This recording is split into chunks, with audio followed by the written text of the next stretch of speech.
Hi there.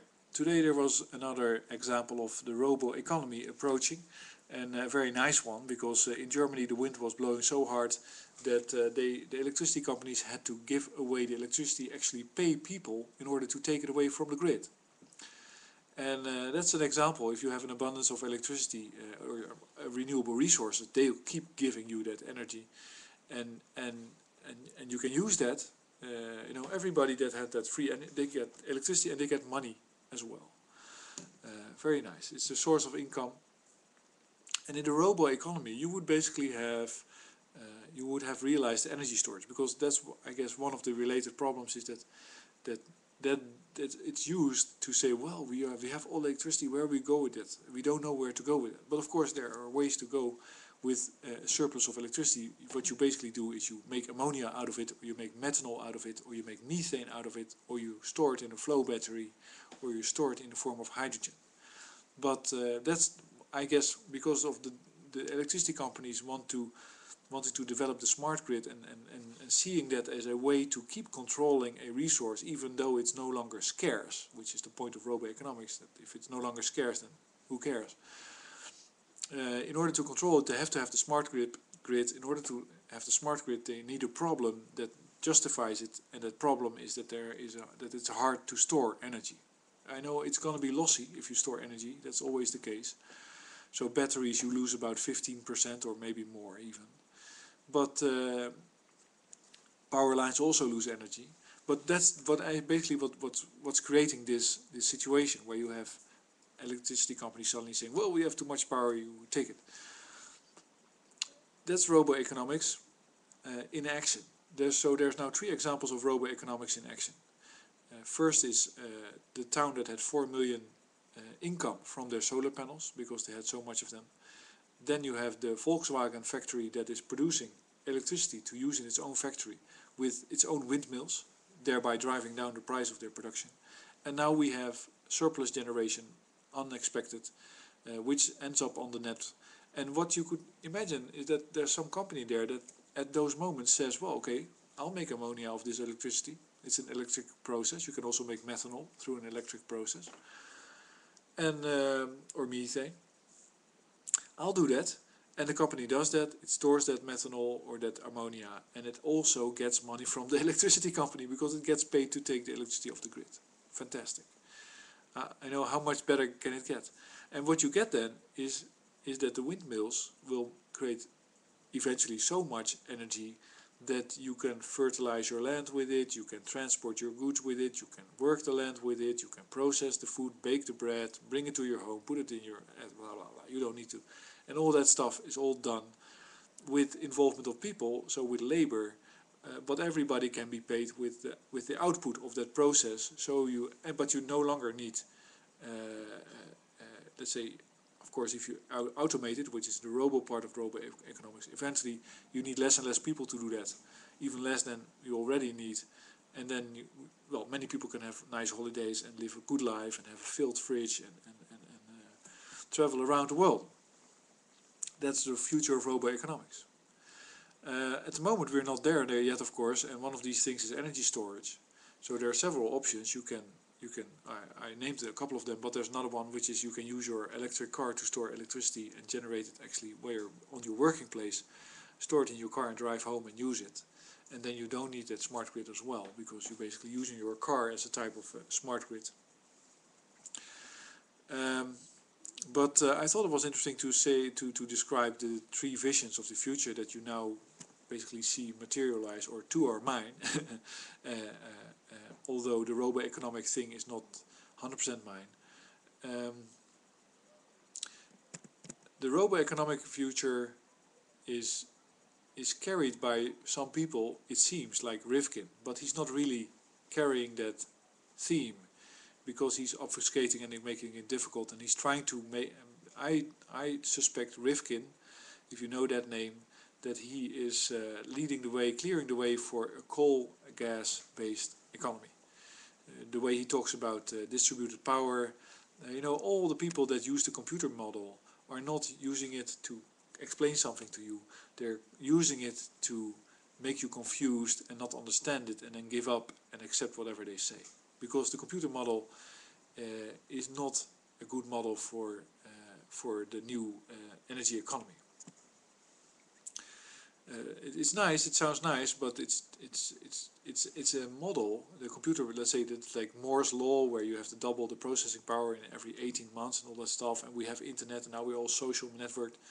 We know what social networking is achieving. It's achieving that people become more alike and become more social, distracted, and less fact-driven, easier to profile and approach. So I don't know who's watching my Facebook page, but if it's an FBI agent with a bad day, then he might profile me in a certain way, and I don't know how I'm being approached, because I no longer know whether my internet experience is objective or driven by these super cookies or whatever it is. So, and I just accept that. At the moment, I just accept that whatever I like is projected back to me, maybe some way. Or if I do a search on the Google, I don't find results that are, let's say, not in line with my personal profile, which they know, because, or which is in some database somewhere. And if somebody ever has an interest, then they could find out how I work and tick. They can also watch these videos. I accept it because I think it's going to go away. It's going to become less important, and it's not going to be a problem eventually. That's my positive outlook. But there's three ways to look at it. The roboeconomic ones, where we automate everything and we drive it with renewables, and we can restore our ecology, and we can try to save our atmosphere, and maybe we'll survive some millennia longer, or maybe we'll simply survive millions of years longer. That would be nice. But it's a high-tech world, actually. So it will have telephones, and it will have internet, and it will have television, it will have everything that you have now, but it will be virtually free and labor free. I'm not sure if that's very healthy, but I know.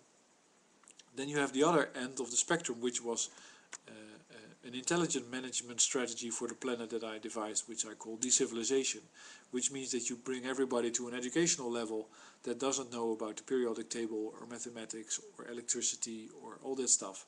And but like a little bit medieval Renaissance level of knowledge, and you let them live. You let them live that life. But if somebody develops that knowledge, or finds it out, or finds an old mobile phone or a battery, or pries it apart and starts to understand these things, then you interfere with that life. You make sure that that person cannot develop it further or move somewhere else, or you enter it in your small group of people that manages this situation, which has all that knowledge. That's like a more science fiction fantasy. For that decivilized planet, you would have to have drones that do surveillance, and the ability to take people out of their situation, which is achievable at the moment. So that's actually something people can strive for. You can strive for a planet where you have lots of chaos everywhere for a while, and then you have cultures developing, and then you have all these people living their medieval low-tech lives, and you are in the distance somewhere hiding. You're not visible, nobody knows about you. But if you see somewhere that it's going to go the wrong way technologically, then you interfere, so that everybody can have this let's say equal life, except of course you. So it's controlling by not controlling, by not being there, but by like indirectly. Which I think is a nice concept to think about, because then you don't feel, if you have a simple life, you don't feel that your life is interfered with, and you just have your own life. It's very interesting to read. By accident, I was looking at this. I'll put a link below this video, but there's a really nice text of I believe the Tipi Indians about the US, where they say, well, we didn't have penitentiary, we didn't have prisons, so we didn't have criminals, we didn't have politicians, so we didn't have infighting, and we didn't have, but we were still learning to find out what the benefits of we didn't have money, etc. Because if somebody didn't have something, we simply gave it to him. But we're still trying to find out what all these good things can bring for us, which is a little bit ironic and kind of funny. But that's what I'm talking about. You take a world where everybody becomes less developed but equal. that's a fantasy. I don't think we'll ever get there because it's very hard to remove all the technology, and I think there will be heavy resistance. So it's much more obvious that we achieve a robo-economy where everybody is living a nice life. And of course, that has all kinds of pitfalls as well. But maybe we'll develop into a race that is, well, let's say, well-fed in some like a matrix type of situation. You don't know if somebody has a mind to organize it. But there's an in-between at the moment, and now I'm 10 minutes into my video, so which is driven by the carbon depletion, by the carbon credit system, which is a hyper-surveillance planet with lethal capability. And that's I'm not fantasizing.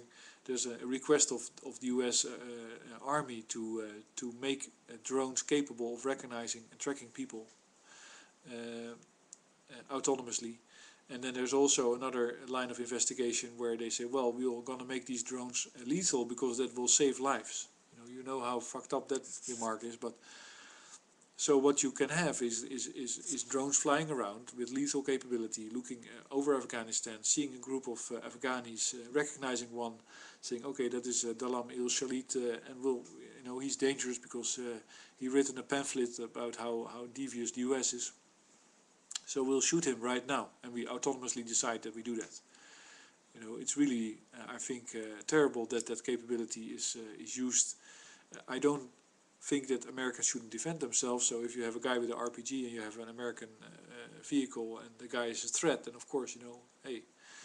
And then it's very useful. Let's say if you drive through Afghanistan as an American and you have a drone flying overhead to protect you, that would be very smart. But we know that it's not used that way. We know that we can find out from WikiLeaks and other sources that it's not used that way. But the point that I'm trying to make is that hyper surveillance state that the US Army is fantasizing about is about scarce resources, about protecting oil supply, protecting gas supply and coal and resource, all this stuff, in order to possibly keep an economy going or keeping people alive, because of course, if you suddenly have a collapse of oil supply, that's a big problem. But that same system that is driving for that hyper surveillance is keeping us from removing that dependency. And one of the most important ways, of course, that we can see that is that these banks have monetized patents, and we cannot all make lithium-ion batteries. And actually there's a membrane in lithium-ion batteries that is about 10% of the price. That is simply a plastic membrane, but because it's patented, it's very expensive. If you want to,